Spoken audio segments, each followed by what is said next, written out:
Greetings, MJC students. My name is Chad Redwing. I'm a professor of humanities at the college and currently serving as the Academic Senate President.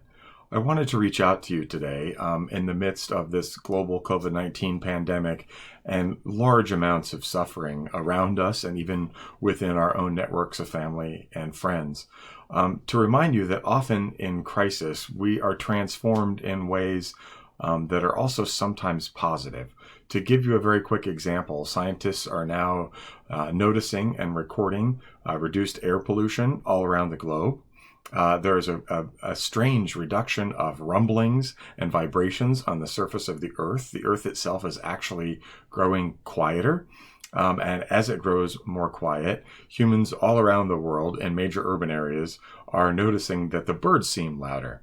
In other words, as human noise that usually drowns out nature now comes to a stop temporarily, we can notice the joy and the beauty of things around us, particularly in the natural world that we did not notice before.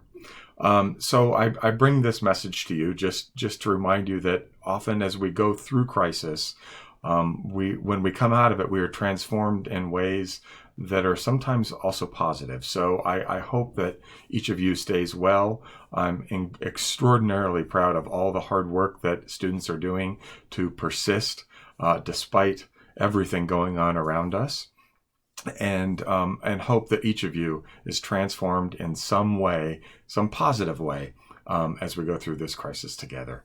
And please remember, we are MJC Strong. Have a nice day and stay healthy.